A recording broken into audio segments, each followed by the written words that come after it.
16 കോടി വർഷം. അത്രയും കാലം ദിനോസറുകൾ ഈ ഭൂമി അടക്കി വാണിരുന്നു. എന്നിട്ട് ഒരൊറ്റ ദിവസം കൊണ്ടെല്ലാം അവസാനിപ്പിച്ച രീതിയിൽ ഒരു ആസ്ട്രോയിഡ് വന്നിടിച്ചു എന്ന് ചരിത്രം പറയുന്നു. ഒരുപാട് ജീവനുകൾ ഇല്ലാതാകാൻ പിന്നെയും നൂറുകണക്കിന് വർഷങ്ങൾ എടുത്തിരിക്കണം. പക്ഷേ ആ ലോകാവസാനത്തിൻ്റെ ആ ദിനങ്ങളില്ലേ, ജീവൻ്റെ അവസാനമായിട്ട് നമുക്ക് കണക്കാക്കാൻ കഴിയില്ല. അത് നമ്മുടെയൊക്കെ തന്നെ തുടക്കമായിരുന്നു. ആകാശം കത്തിയെരിഞ്ഞപ്പോൾ, സമുദ്രങ്ങൾ തിളച്ചു മറിഞ്ഞപ്പോൾ ജീവൻ മരിച്ചില്ല, അത് കാത്തിരുന്നു. തീ കെട്ടടങ്ങിയ നിശബ്ദതയിൽ, ചാരത്തിനടിയിൽ, ആഴത്തിൽ ഈ ഗ്രഹം അതിൻ്റെ അടുത്ത ശ്വാസമെടുത്തു. ഇത് ദിനോസറുകൾ എങ്ങനെ മരിച്ചു എന്നതിൻ്റെ കഥയല്ല, മറിച്ച് ജീവൻ എങ്ങനെ തോൽക്കാൻ വിസമ്മതിച്ചു എന്നതിൻ്റെ കഥയാണ്.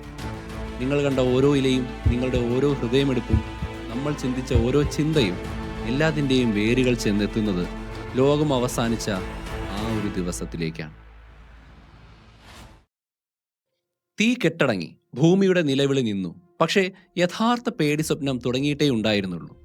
ആഘാതത്തിന് ശേഷമുള്ള ആദ്യത്തെ 24 മണിക്കൂർ ഒരു ലോകത്തെ ഇല്ലാതാക്കിയെന്ന് നമ്മൾ പറയുന്നുണ്ട്. എന്നാൽ അതിനടുത്തതായിട്ട് വരാനിരുന്നത് ആ ലോകത്തെ ഓർമ്മ പോലും അവശേഷിക്കാത്ത വിധം മായ്ച്ചു കളയാൻ പോകുന്ന ഒന്നായിരുന്നു.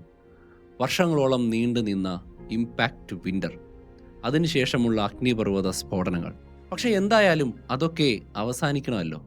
അത്ഭുതകരമായിട്ട് പതുക്കെ ലോകം അതിൻ്റെ നീണ്ട പേടി സ്വപ്നത്തിൽ നിന്ന് പിന്നീട് ആയിരക്കണക്കിന് ലക്ഷക്കണക്കിന് വർഷം കഴിഞ്ഞ് ഉണർന്നു തുടങ്ങി. ഏറ്റവും ഭാരമുള്ള പൊടിപടലങ്ങൾ ആദ്യം താഴെ എത്തി. വിളറിയ ചാരനിറത്തിലുള്ള വെളിച്ചത്തിൻ്റെ ഒരു നേർത്ത കീർ അന്തരീക്ഷത്തിൽ പ്രത്യക്ഷപ്പെട്ടു. അങ്ങനെ ഒരുപാട് വർഷങ്ങൾക്ക് ശേഷം സൂര്യൻ ആദ്യമായി ഭൂമിയുടെ സർഫസിലേക്ക് എത്തി നോക്കി, ഒരു പ്രേതത്തെ പോലെ. അത് നേർത്തു വരുന്ന മൂടൽമഞ്ഞിലൂടെ അരിച്ചിറങ്ങാൻ തുടങ്ങി. ലോകത്തെ ചൂടാക്കാൻ ആ സൂര്യൻ മതിയാകില്ല, പക്ഷേ ഒരു ചെറിയ തുടുപ്പ് നൽകാൻ അത് മതിയായിരുന്നു. കറുത്തിരുണ്ട തകർന്ന മണ്ണിൽ എന്തോ ഒന്ന് റിയാക്ട് ചെയ്യുന്നുണ്ട്, എന്തോ ഒന്നിൻ്റെ സ്പോറുകൾ. ചെറുതും അത്രത്തോളം ക്ഷമയോടും കൂടി ഇത്രയും കാലത്തെ നിമിഷത്തിനായി അത് മണ്ണിൽ കാത്തിരിക്കുകയായിരുന്നു. അവർക്ക് വളരെ കുറച്ച് വെളിച്ചം മതി. പ്രശ്നബാധിതമായ പോഷക സമൃദ്ധമായ മണ്ണിൽ അവ തഴച്ചു വളരും. മുറിവേറ്റൊരു ഭൂപ്രദേശത്ത് അതിവേഗം പടരാൻ കഴിഞ്ഞ ഒരു വിഭാഗം, അതായത് ഫേൺസ്, നമ്മളുടെ പന്നൽ ചെടികൾ. പെട്ടെന്ന് എല്ലായിടത്തും പച്ചയുടെ ഒരു പരവതാനി അങ്ങനെ വിടർന്നു തുടങ്ങി. നിശബ്ദമായൊരു സിംഫണിയിലെ ഒരൊറ്റ ധീരമായ സംഗീത ശകലം പോലെ അത് ഭൂമിയെ വീണ്ടും പച്ചപ്പുള്ളതാക്കി. നമ്മുടെ ശാസ്ത്രജ്ഞർ ഈ ഒരു പ്രതിഭാസത്തെയാണ് ഫേൺ സ്പൈക്ക് എന്ന് വിളിക്കുന്നത്.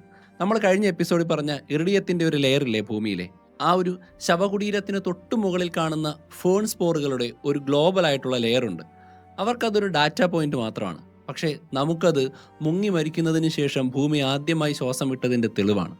കറുത്ത ഒരു യുദ്ധകളത്തിൽ നാട്ടിയ പച്ച കൊടികളാണ് ആ കാണുന്ന ലെയർ. കഥ കഴിഞ്ഞിട്ടില്ലായിരുന്നു എന്ന് ഭൂമി നൽകിയൊരു പ്രഖ്യാപനം. അത് ഭൂമിയുടെ വീണ്ടെടുപ്പിൻ്റെ ആദ്യത്തെ പടിയായിരുന്നു. അതിമനോഹരവും അതേസമയം ശക്തവുമായൊരു ജൈവിക പുനരുദ്ധാരണം. ഭൂമി സ്വയം സുഖപ്പെടുത്തുന്നു, അതിൻ്റെ മുറിവുകൾ പച്ചപ്പ് കൊണ്ട് ബാൻഡേജ് കെട്ടുന്നു. അങ്ങനെ മാളങ്ങളിൽ നിന്ന് പുറത്തേക്ക് ആ പതിയെ മങ്ങിയ വെളിച്ചത്തിൽ കണ്ണ് ചിമ്മിക്കൊണ്ട് ആസ്ട്രോയിഡിൻ്റെ കൂട്ടിയിടിയെ അതിജീവിച്ചവർ ഭൂമിയുടെ സർഫസിലേക്ക് വന്നു. ശക്തന്മാർ എല്ലാം നശിച്ചു. വിനീതർക്കിപ്പോൾ തകർന്ന ശൂന്യമായൊരു ഭൂമിയെ അവർക്കുള്ള പൂർണ്ണ അവകാശമായി ലഭിച്ചിരിക്കുന്നു. നമ്മുടെ പൂർവികർ, ആ ചെറിയ സസ്തനികൾ, മാമൽസ്, അവരുടെ ഭൂഗർഭ വാസസ്ഥലങ്ങളിൽ നിന്ന് അവസാനം അവർ പുറത്തേക്ക് വന്നിരുന്നു. അവർ കൂടുതലും രാത്രി സഞ്ചരിച്ചിരുന്ന ജീവികളായിരുന്നു. നിഴലുകളിലൂടെ ഭയപ്പെട്ട് രാത്രിയിൽ ഇണയും ഭക്ഷണവും തേടിയിരുന്ന ജീവിതം അവർ ഇനി മുന്നോട്ട് കൊണ്ടുപോകേണ്ടതില്ല. സസ്തനികളെ സംബന്ധിച്ചിടത്തോളം ഇരുണ്ടതും തണുപ്പുള്ളതുമായൊരു ലോകം ഇനി ദുരന്തമല്ലല്ലോ, ഇനി അത് അവസരമാണ്. അവർക്ക് ചൂടുള്ള രക്തമായിരുന്നു, അതായത് നീണ്ടു നിൽക്കുന്ന തണുപ്പിലും സജീവമായിരിക്കാൻ കഴിയുന്ന ശരീരം, അതിൽ ഹീറ്റ് താനേ ഉണ്ടാവും. അങ്ങനെ അത്തരം സസ്തനികൾ വേഗത്തിൽ പെരുകാൻ തുടങ്ങി. മാസങ്ങൾക്കുള്ളിൽ അവരുടെ തലമുറകൾ മാറി വരാൻ തുടങ്ങി. ഇത് അതിശയകരമായ വേഗത്തിൽ പ്രകൃതിയുമായിട്ട് പൊരുത്തപ്പെട്ട് ആക്സലറേറ്റ് ചെയ്തുകൊണ്ടിരുന്നു. പുഴയിലും ചതുപ്പുകളിലും മുതലകളും ആമകളും അവരുടെ നീണ്ട ഉറക്കത്തിൽ നിന്ന് ഉണർന്നു വന്നിരുന്നു. ഇത്രയും വലിയ ഭീഷണിയെ പോലും വെള്ളത്തിൽ അതിജീവിച്ച പുരാതനമായ രാജവംശങ്ങളാണ് അവയുടെ സ്പീഷീസുകൾ. ക്ഷമയാണ് ഇത്തരത്തിൽ ജീവന്റെ അവിടുത്തെ തന്ത്രം. ഒരു വർഷമോ അതിലധികമോ ഇത്തരം ജീവികൾക്ക് ഒരു നേരത്തെ ആഹാരമില്ലാതെ കഴിയാൻ സാധിക്കും. അവരുടെ മെറ്റബോളിസം അത്രത്തോളം കാര്യക്ഷമതയുടെ ഒരു മികച്ച മാതൃകയായിരുന്നു. പ്രാണികൾ അവരുടെ ഒളിസങ്കേതങ്ങളിൽ നിന്നും ഇഴഞ്ഞു നീങ്ങാൻ തുടങ്ങി. ആഴത്തിലുള്ള വെള്ളത്തിലെ മത്സ്യങ്ങൾ ഉപരിതലത്തിലെ ഏറ്റവും മോശമായ നാശത്തിൽ നിന്ന് രക്ഷപ്പെട്ട് അരുവികളിലും സമുദ്രങ്ങളിലും വീണ്ടും പെറ്റുകൂട്ടാനും പരിണമിക്കാനും ആരംഭിച്ചു. ഒരു പുതിയ ഭക്ഷ്യശൃംഖല അവിടെ രൂപപ്പെടാൻ തുടങ്ങുകയായിരുന്നു. ഭീമാകാരന്മാരിൽ നിന്നല്ല, മറിച്ച് അരികുകളിൽ പറ്റിപ്പിടിച്ചിരുന്ന ജീവിതത്തിൻ്റെ കഷ്ണങ്ങളിൽ നിന്നാണ് അത് നിർമ്മിക്കപ്പെട്ടത്. പരിണാമം അത് യാതൊരു ദയയുമില്ലാത്ത ഒരു നിരന്തര ശക്തിയായിട്ട് ഭൂമിയിലെ എല്ലാ ജീവജാലങ്ങളിലും വലിയൊരു കണക്കെടുപ്പ് നടത്തിയിരിക്കുന്നു. വലിപ്പം, ശക്തി, ആധിപത്യം ഇവയൊന്നിനും ഇപ്പോൾ വലിയ പ്രാധാന്യമൊന്നുമില്ല. അതൊക്കെ ബാധ്യതകളാണ്.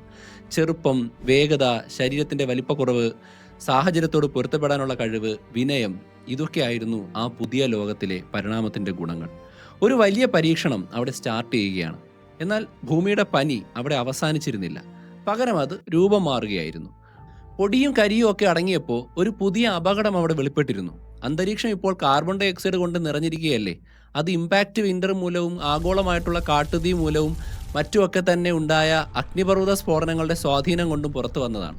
സോ ഭൂമിക്കിപ്പോൾ ചൂട് പിടിച്ചു നിർത്താൻ കഴിയുന്ന കട്ടിയുള്ള ഒരു പുതപ്പ് കിട്ടിയിരിക്കുന്നു. കൊടും തണുപ്പിന് ശേഷം നിയന്ത്രണാതീതമായിട്ടുള്ള ഹരിതഗൃഹ പ്രഭാവം കടന്നു വരാനായിട്ട് ആരംഭിച്ചു. ഭൂമി അതിരൂക്ഷമായിട്ടുള്ള തണുത്ത അവസ്ഥയിൽ നിന്നും അതിശക്തമായ ചൂടുള്ള അവസ്ഥയിലേക്ക് അതിവേഗം ഷിഫ്റ്റ് ചെയ്തു. തണുത്തുറഞ്ഞ ഇമ്പാക്റ്റ് വിൻ്ററിൽ നിന്ന് ചുട്ടുപൊള്ളുന്ന ഒരു ഗ്രീൻ ഹൗസ് എർത്തിലേക്ക് അത് മാറി. താപനില ഡിഗ്രി സെൽഷ്യസുകൾ കൂടി. ദിനോസറുകളുടെ കാലത്തുണ്ടായിരുന്നതിനേക്കാൾ വളരെ ഉയർന്ന നിലയിലേക്ക് അത് എത്തിച്ചേർന്നു. പുതിയതായി പടർന്ന മഞ്ഞുപാളികൾ ഉരുകി സമുദ്രങ്ങൾ ചൂടുപിടിച്ച് ലോകം ഈർപ്പമുള്ളൊരു ഗ്ലോബൽ ഹരിതഗൃഹമായി മാറാൻ തുടങ്ങി. വീണ്ടെടുപ്പിൻ്റെ തുടക്കക്കാരായ പന്നൽച്ചെടികൾ ഇപ്പോൾ പുതിയ ഒന്നിന് വഴിമാറി. ഈ പുതിയ യുഗത്തെ നിർവചിക്കുന്ന ഒന്നിന്, അതായത് പൂക്കളുടെ കാലം, അത് യഥാർത്ഥത്തിൽ ആരംഭിച്ചിരുന്നു. പൂക്കുന്ന സസ്യങ്ങൾ ഇമ്പാക്റ്റിന് മുമ്പും ഇവിടെ ഉണ്ടായിരുന്നു. പക്ഷേ അവ കോണിഫറുകളുടെയും സൈക്കാർഡുകളുടെയും നിഴലിലായിരുന്നു ജീവിച്ചിരുന്നത്. അതായത് അക്കാലത്തുള്ള ഭീമനായിട്ടുള്ള മരങ്ങൾ. സോ ഈ ചൂടുള്ളതും ഈർപ്പമുള്ളതും തുറന്നതുമായ ലോകത്ത് പൂക്കൾ ഉണ്ടാകുന്ന ചെടികളുടെ വൈവിധ്യം പൊട്ടിത്തെറിക്കാനായിട്ട് ആരംഭിച്ചു. അത് അതിവേഗം വളരുകയും വർണ്ണാഭമാവുകയും അതിവിദഗ്ധമായി സാഹചര്യങ്ങളോട് പൊരുത്തപ്പെടുകയും പെറ്റുവരികയും ചെയ്യുന്നതായിരുന്നു. മീൻസ് പുതിയ സസ്യങ്ങൾ ഉണ്ടാക്കുന്നതുമായിരുന്നു. അതോടൊപ്പം തന്നെ വർണ്ണത്തിലും സങ്കീർണതയിലും ഒരു വിപ്ലവം തന്നെ പ്രകൃതിയിലേക്ക് വന്നു. ദശലക്ഷക്കണക്കിന് വർഷങ്ങളായി ജീവിതം പ്രധാനമായിട്ടും പച്ചയും തവിട്ടും നിറത്തിലുള്ളതായിരുന്നു. ഇപ്പോൾ ചുവപ്പ്, മഞ്ഞ, വയലറ്റ് ദളങ്ങളുള്ള ഭൂമിയെ അലങ്കരിക്കാൻ കഴിയുന്ന പൂക്കൾ പരിണമിച്ചുണ്ടായിരിക്കുന്നു. എന്നാൽ ഇത് കേവലം ഒരു സൗന്ദര്യാത്മക വിപ്ലവം മാത്രമായിരുന്നില്ല. അതൊരു ആഴത്തിലുള്ള ഒരു കോറിലേഷൻ്റെ തുടക്കമായിരുന്നു. കാരണം പൂക്കൾ വ്യാപിച്ചതോടെ പ്രാണികളും അതിനനുസരിച്ച് ഉണ്ടാകാൻ തുടങ്ങി, അല്ലെങ്കിൽ അതിനോട് അഡാപ്റ്റ് ചെയ്യാൻ തുടങ്ങി. തേനീച്ചകൾ, വണ്ടുകൾ, ചിത്രശലഭങ്ങൾ, നിശാശലഭങ്ങൾ എന്നിവ, അല്ലെങ്കിൽ അവയുടെ ആദ്യ രൂപങ്ങൾ അവയോടൊപ്പം പരിണമിക്കാൻ തുടങ്ങി. സഹകരണത്തിൻ്റെയും സൃഷ്ടിയുടെയും ഒരു സങ്കീർണമായ നൃത്തത്തിൽ അവരെല്ലാം ഏർപ്പെട്ടു. പൂക്കൾ മധുരമുള്ള തേൻ കൊണ്ടുവന്നു. ഉയർന്ന ഊർജ്ജമുള്ളൊരു ഭക്ഷണ സ്രോതസ്സാണത്.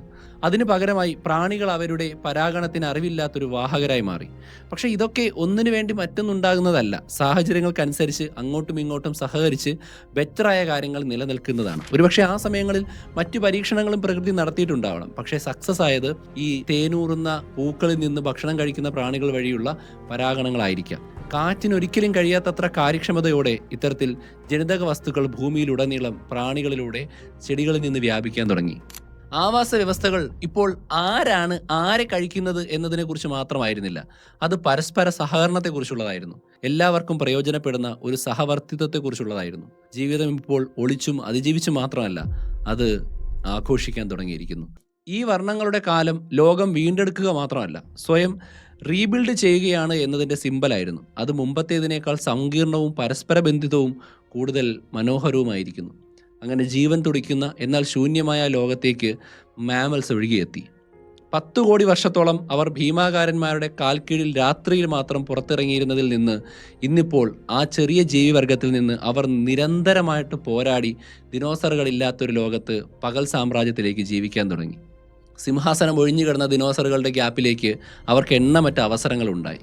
അങ്ങനെ സസ്തനികളുടെ വ്യാപനം ആരംഭിച്ചു.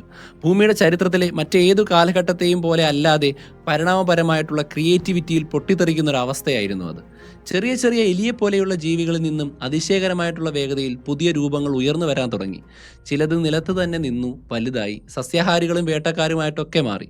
മറ്റു ചിലർ വെള്ളത്തിലേക്ക് പോയി. അവരുടെ കൈകാലുകൾ സാവധാനം തുഴകളായി രൂപപ്പെട്ട് തിമിംഗലങ്ങൾ പോലെയുള്ള സ്പീഷീസുകൾക്ക് ജന്മം നൽകി. ചിലത് മരങ്ങളിലേക്ക് മടങ്ങി മരച്ചില്ലകളിലൂടെ ചാടാനും കയറാനും പുതിയ വഴികൾ വികസിപ്പിക്കാനും ശ്രമിച്ചു. മറ്റു ചിലർ മാളങ്ങൾ തുരക്കാനും ഓടാനും കൂട്ടമായി വേട്ടയാടാനും ഒക്കെ പഠിച്ചു. വെറും 1 കോടി വർഷത്തിനുള്ളിൽ ഭൂമിശാസ്ത്രപരമായ കാലഗണനയിൽ ഒരു കണ്ണിമ വെട്ടൽ മാത്രമാണെന്ന് നമുക്ക് പറയാൻ പറ്റും. പക്ഷേ ഒരു ജീവിയുടെ പരിണാമഘട്ടത്തിൽ 1 കോടി വർഷം എന്ന് പറഞ്ഞാൽ അതൊരു വലിയ സമയമാണ്.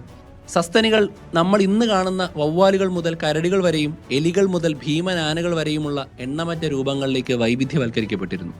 അവർ ഇനി നിഴലുകളെ പേടിച്ച് ഓടേണ്ട കാര്യമില്ല. ഒടുവിൽ അവർക്ക് സ്വന്തമായിട്ട് നിഴലുകൾ ഉണ്ടാക്കാൻ സാധിച്ചു. അക്കൂട്ടത്തിൽ പുതിയതായി പൂത്തുലഞ്ഞ മഴക്കാടുകളുടെ ചില്ലകളിൽ ഈ വളരുന്ന കുടുംബത്തിലെ ഒരു പ്രത്യേക ശാഖ, അന്നത്ര പ്രാധാന്യമില്ലാത്തതെന്ന് തോന്നുന്ന എന്നാൽ ഒരു നാൾ എല്ലാം മാറ്റിമറിക്കാൻ പോകുന്ന ചില സവിശേഷതകൾ വികസിപ്പിക്കുന്നുണ്ടായിരുന്നു. അവരായിരുന്നു ആദ്യത്തെ പ്രൈമേറ്റുകൾ, അതായത് മനുഷ്യക്കുരങ്ങുകളുടെയും മനുഷ്യരുടെയും എല്ലാം പൂർവികർ. അവർ അപ്പോഴും ചെറുതും മുൻകരുതലോടും കൂടി ജീവിക്കുന്നവരായിരുന്നു. പക്ഷെ അവരിൽ എന്തോ ഒരു വ്യത്യാസം ഉണ്ടായിരുന്നു. വെറും കൈപ്പത്തികളല്ലാതായി മാറിയ അവരുടെ മുറുകെ പിടിക്കുന്ന കൈകൾ പുതിയൊരു കൃത്യതയോടെ മരച്ചില്ലകൾ പിടിക്കാനും ഭക്ഷണം കൈകാര്യം ചെയ്യാനും സ്പർശനത്തിലൂടെ ലോകത്തെ മനസ്സിലാക്കാനും അവരെ സഹായിച്ചു. ഒരു കാലത്ത് തലയുടെ ഇരുവശങ്ങളിലായിരുന്ന അവരുടെ കണ്ണുകൾ മുന്നോട്ട് നീങ്ങാൻ തുടങ്ങി. ഇത് അവർക്ക് സ്റ്റീരിയോസ്കോപ്പിക് കാഴ്ച, അതായത് ആഴം മനസ്സിലാക്കാനുള്ള കഴിവ് കൊടുക്കുകയും ഒരു കൊമ്പിൽ നിന്ന് മറ്റൊന്നിലേക്കുള്ള ചാട്ടത്തിൻ്റെ ദൂരം കണക്കാക്കാനുമുള്ള കഴിവ് നൽകി. അവരുടെ തലയോട്ടികൾക്കുള്ളിൽ തലച്ചോറ് വളരുകയായിരുന്നു, പ്രത്യേകിച്ച് പഠനവും ഓർമ്മയും സാമൂഹിക ഇടപെടലുകളുമായി ബന്ധപ്പെട്ട ഭാഗങ്ങൾ. അവർ ശാന്തരും ജിജ്ഞാസയുള്ളവരും മുൻകരുതലോടെ മരങ്ങളുടെ മുകളിൽ നിന്നും പുതിയ ലോകത്തെ നിരീക്ഷിക്കുന്നവരുമായിരുന്നു. ഒരു ഭാവി സാധ്യതയുടെ നേർത്ത മർമ്മരമായിരുന്നു അവർ. ആ വിറയ്ക്കുന്ന മുറുകെ പിടിക്കുന്ന കൈകളിൽ നിന്ന് ഒരു നാൾ ആയുധങ്ങളും നഗരങ്ങളും കലയും ദൈവങ്ങളും വരെ ഉയർന്നു വരുമെന്ന് നമുക്ക് ആർക്കും ഊഹിക്കാൻ അന്ന് കഴിയുമായിരുന്നില്ല. അതെല്ലാം അവിടെ ഉണ്ടായിരുന്നു, പുനർജനിച്ചൊരു ലോകത്തിൻ്റെ ഫലഭൂയിഷ്ടമായ മണ്ണിൽ നട്ടൊരു വിത്ത് പോലെ. എന്നാൽ പഴയ ഭരണാധികാരികളുടെ കാര്യം എന്താണ്? അവരിൽ ഓരോരുത്തരും ആ തീയിലും മഞ്ഞിലും ഫുള്ള് നശിച്ചു പോയോ? ഇല്ല, എല്ലാ ദിനോസറുകളും അപ്രത്യക്ഷമായിരുന്നില്ല. തൂവലുകളുള്ള വേഗതയേറിയ ആ ഒരു വംശം വലിയ അരിപ്പയെ അതിജീവിച്ചിരുന്നു. നമ്മൾ അവരെ പക്ഷികളെന്ന് വിളിക്കുന്നു. വെലോസിറാപ്റ്ററും ടൈറനോസോറസും ഉൾപ്പെടുന്ന അതേ തെറോപോഡ് ദിനോസർ കുടുംബത്തിൻ്റെ നേരിട്ടുള്ള പിൻഗാമികളായിരുന്നു പക്ഷികൾ. ശരീരത്തിലെ ചൂട് നിലനിർത്താൻ പരിണമിച്ച അവയുടെ തൂവലുകൾ ഇപ്പോൾ അവയെ വായുവിലൂടെ പറക്കാൻ സഹായിക്കുന്നു. അവരുടെ ചെറിയ ശരീരവും വലിയ തോതിലുള്ള മെറ്റബോളിസവും നീണ്ട മഞ്ഞുകാലത്തെ അതിജീവിക്കാൻ അതിൽ ചിലരെ സഹായിച്ചു. പുതിയ ലോകത്തേക്ക് അവർ തഴച്ചു വളർന്നു. കാടുകൾ തിരിച്ചു വന്നതോടെ അവരുടെ പാട്ടുകളും തിരിച്ചെത്തി. പ്രഭാതത്തിലെ ആ സംഗീതമുണ്ടായി. ആ നിശബ്ദതയുടെ യുഗത്തിന് ശേഷം കേട്ട ആദ്യത്തെ സംഗീതമായിരുന്നു പക്ഷികളുടെ തിരിച്ചുവരവ്. ഒരു കാലത്ത് തീഗോളങ്ങളും ശ്വാസം മുട്ടിക്കുന്ന ചാരവും കൊണ്ട് നിറഞ്ഞ ആകാശം ഇപ്പോൾ ചിറകടികൾ കൊണ്ട് നിറഞ്ഞിരിക്കുന്നു. അതൊരു മനോഹരവും അതേസമയം വേദനാജനകവുമായിട്ടുള്ളൊരു സംഭവമാണ്. വലിയ ഭീകരന്മാരായിട്ടുള്ള ദിനോസറുകളുടെ ഭരണം തീയിലും ഇടിമുഴക്കത്തിലുമാണ് അവസാനിച്ചത്. എന്നാൽ അവരുടെ പാരമ്പര്യം ഭൂമിയെ വിറപ്പിക്കുന്ന ഭീകരന്മാരായിട്ടല്ല, മറിച്ച് അതിലോലമായിട്ട് ഉയർന്നു പറക്കുന്ന ഗായകരായി ഓരോ പ്രഭാതത്തിലും പ്രതീക്ഷയുടെയും പുതുമയുടെയും ഒരു വാഗ്ദാനവുമായി ലോകത്തെ ഉണർത്തുന്നവരുമായിട്ട് നിലനിന്നു. ഏകാധിപതികൾ പോയി, പക്ഷേ അവരുടെ പ്രേതങ്ങൾ അപ്പോഴും ആകാശത്ത് പറക്കുന്നുണ്ടായിരുന്നു. ഒരിക്കൽ ചുട്ടരിച്ചും മരവിപ്പിച്ചും പോയ ഈ ഗ്രഹം വീണ്ടും ജീവൻ തുടിക്കുന്ന ഊർജ്ജസ്വലമായ ഒരിടമായി മാറി. പക്ഷേ ഇത് പഴയ ലോകമല്ല. ചിന്തിക്കാൻ പോലും കഴിയാത്ത അക്രമത്തിൻ്റെ ഒരു ചൂളയായിട്ട് അത് വാർന്നു വരുന്നുണ്ട്. ജീവൻ വെറുതെ ഒന്നിൽ നിന്ന് തുടങ്ങുകയായിരുന്നില്ല. അത് പൊരുത്തപ്പെട്ടു, അത് പഠിച്ചു, നിയമങ്ങൾ മാറിയിരിക്കുന്നു. അത് ചെറുതും കൂടുതൽ ബുദ്ധിയുള്ളതും കൂടുതൽ വേഗത ഏറിയതുമായി മാറി. വംശനാശം അത് വെറുമൊരു അവസാനമല്ല, അത് അക്രമാസക്തവും ഭയാനകരവും എന്നാൽ അതേസമയം ക്രിയേറ്റീവുമായിട്ടുള്ള ഒരു തിരുത്തി എഴുത്തലാണ്. അത് സ്ലേറ്റ് തുടച്ചു മാറ്റുന്നു, പുതിയ വാതിലുകൾ തുറക്കുന്നു, പുതിയതും അചിന്തനീയവുമായ പരിഹാരങ്ങൾ കണ്ടെത്താൻ ജീവിതത്തെ നിർബന്ധിക്കുന്നു. ദിനോസറുകൾ 16 കോടി വർഷത്തോളം ഭരിച്ചത് ശക്തി കൊണ്ടാണ്. അവരുടെ നിശബ്ദരായ യഥാർത്ഥ ഭൂമിയുടെ അവകാശികളായി മാറിയ സസ്തനികൾ ഒടുവിൽ തികച്ചും വ്യത്യസ്തമായ ഒരു ശക്തിയിലൂടെ ഭൂമിയെ ഭരിക്കാൻ തുടങ്ങി. ഭാവനയിലൂടെ, സഹകരണത്തിലൂടെ, കഥകൾ പറയാനും അവ വിശ്വസിക്കാനുമുള്ള കഴിവിലൂടെ. സത്യത്തിൽ അതൊന്നും ഒരു ലോകത്തിൻ്റെ അവസാനം അല്ല എന്നിപ്പോൾ മനസ്സിലായില്ലേ? അതൊക്കെ ഒരു അധ്യായത്തിൻ്റെ അവസാനം മാത്രമായിരുന്നു. ഭീകരമായ തീ നിറഞ്ഞ അന്ത്യത്തിൽ നിന്നുള്ള മറ്റൊരു തുടക്കം, നമ്മൾ മനുഷ്യൻ്റെ തുടക്കം.